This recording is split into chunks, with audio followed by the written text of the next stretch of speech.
When the calendar turned and the world stepped into 2026, it did not arrive quietly. It came like a sunrise after a long night, steady, intentional, and full of promise. The people who welcomed it had learned something from the years before. Nothing grows in imbalance, and nothing survives without reciprocity. So they made a quiet vow, spoken not on stages or in headlines, but in hearts. 2026 should be matched with energy for energy. No more pouring from empty cups. No more chasing those who gave silence in return. In this year, effort would be answered with effort, presence with presence. If someone showed up with fire, they would be met with flame, not ashes. If someone arrived halfway, they would no longer be carried the rest of the distance. Balance became the language of survival. They also decided something deeper. Interest for interest. Curiosity would no longer be one-sided.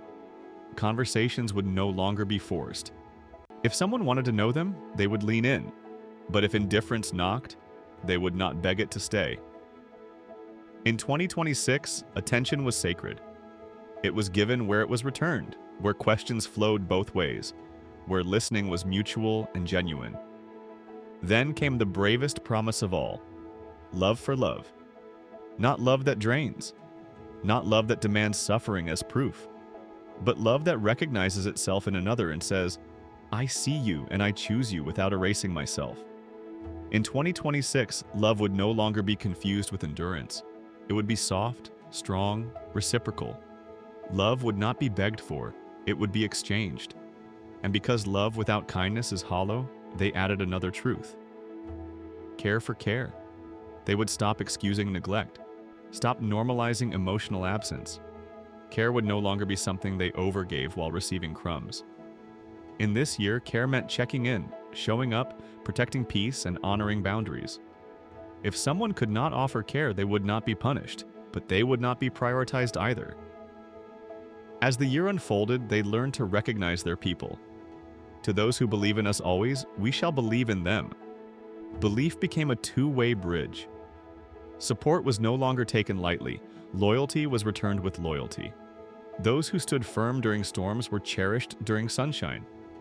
Faith was no longer wasted on those who doubted them in private, but praised them in public. And finally, they made a declaration that shaped every decision. We shall always marry positivity, not toxic optimism, but intentional hope. They chose joy even when the world felt heavy. They chose growth over bitterness.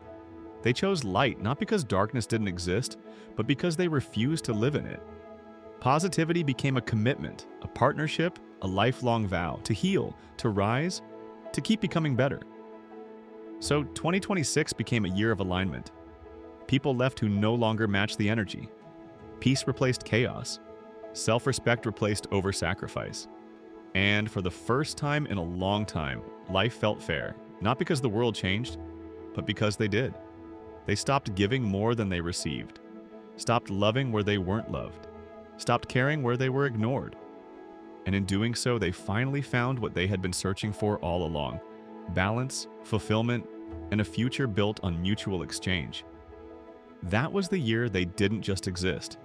They matched, they believed, they loved, they chose positivity, and 2026 responded in kind.